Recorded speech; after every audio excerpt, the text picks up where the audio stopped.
जय Shri Hari friends, welcome to Bhaktivat. आज हम सुनेंगे पापा कौनसा एकादशी की अद्भुत और प्रेरणादायक कथा। एक ऐसा व्रत जो पापों का नाश कर मोक्ष का मार्ग खोलता है।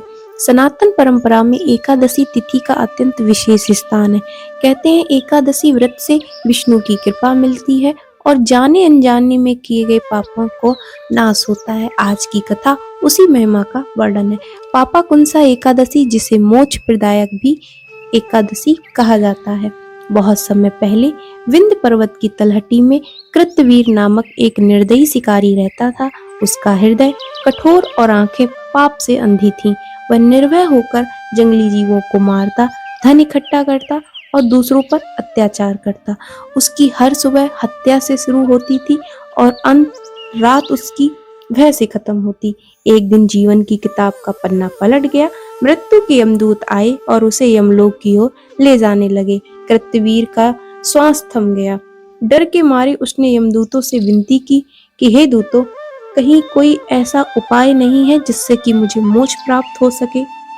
यमदूतों ने कहा, यदि तूने जीवन में कभी भी पापा कौनसा एकादशी व्रत किया होता तो आज यह तेरी दुर्दशा नहीं होती।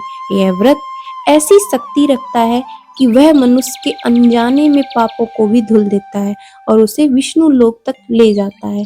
कृतवीर ने प्रायश्चित किया। अगले जन्म में वह ऐसी साधना करेगा। उसने संकल्प लिया और जन्म जन्मांतर के चित्त में तप किया।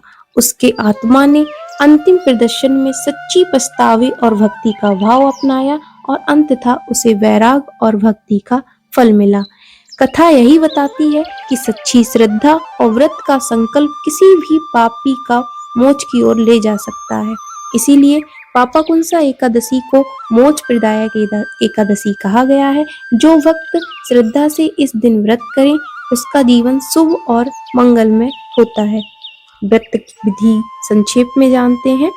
एकादशी से पहले संध्या तक शुद्ध स्नान संकल्प लें। विष्णु पूजा करें। भगवान विष्णु की मूर्ति चित्र पर अभिषेक करें। फूल, तुलसी पत्र अर्पित करें। विष्णु भगवान का मंत्र जाप करें।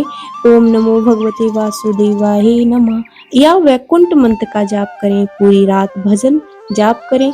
यदि संभव हो तो पारायण अगले दिन सुबह सूर्योदय के बाद ही करें। हल्का और शुद्ध भोजन करें। अगर आपको यह कथा पसंद आई हो तो लाइक करें और शेयर करें। ऐसे ही धार्मिक कथाओं के लिए सब्सक्राइब करें और बेल आइकन दबाना ना भूलें। जय श्री